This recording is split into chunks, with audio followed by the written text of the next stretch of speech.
Bonjour à tous, bienvenue sur kivit.fr. Aujourd'hui, je vous montre des mouvements pour le cou. Si jamais vous avez des douleurs cervicales, si vous êtes en télétravail, au bureau, ça va vous permettre de relâcher un petit peu toutes ces tensions. On va commencer par tourner la tête à droite et à gauche. Vous essayez pendant ce mouvement d'aller chercher le plus loin possible d'un côté et de l'autre. En forçant légèrement, vous devez sentir une légère tension. Et vous recommencez le mouvement plusieurs fois. Ensuite, on va travailler en flexion et en extension. Je rentre le menton, je fléchis la tête vers le bas. Même chose en extension. Et cette fois-ci, en extension, on va plutôt sortir le menton. On revient au milieu. Même chose, vous recommencez ce mouvement-là plusieurs fois, une dizaine de fois, pour travailler sur la mobilité. On va enchaîner avec les inclinaisons. Je garde la tête bien droite et je vais rapprocher l'oreille droite de mon épaule droite. Vous devez sentir une légère tension dans les cervicales, sur le cou. Et même chose de l'autre côté.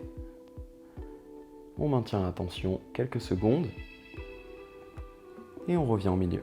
Une fois qu'on a travaillé ces mobilités cervicales, on peut mélanger un petit peu tous ces mouvements et faire des rotations dans toute l'amplitude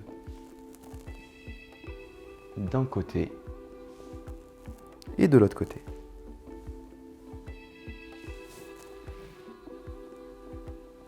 Une fois qu'on a travaillé ces cervicales, on va pouvoir maintenant focaliser sur les trapèzes. Et donc, les trapèzes, c'est ces muscles ici qu'on retrouve, qui sont souvent noués et donc qu'on touche, qu'on masse souvent quand on a des douleurs. Donc, ce que je vous propose, c'est de les renforcer parce que le meilleur moyen pour relâcher un muscle, c'est de le renforcer. On va répéter ce mouvement-là plusieurs fois. Je viens serrer les deux épaules aux oreilles et je relâche. Soufflez quand vous relâchez le mouvement et inspirez quand vous contractez. Très bien, on va répéter aussi ce mouvement-là plusieurs fois et on va passer maintenant au travail des rhomboïdes. Donc les rhomboïdes, c'est les muscles qui se retrouvent entre les deux omoplates et qui permettent de ouvrir la cage thoracique et de serrer les omoplates. J'inspire, je viens serrer les deux omoplates et je relâche. On va maintenant travailler un petit peu sur la mobilité des omoplates. Le but, ça va être de travailler en mobilité sur l'arrière et l'avant, et même l'élévation et l'abaissement des épaules. Je viens dans un premier temps lever les épaules, tirer et serrer les omoplates vers l'arrière, abaisser les épaules, et maintenant je viens mettre les épaules vers l'avant. Et en fait, je fais des cercles avec les omoplates et les épaules. Une fois que c'est fait, on fait la même chose dans l'autre sens.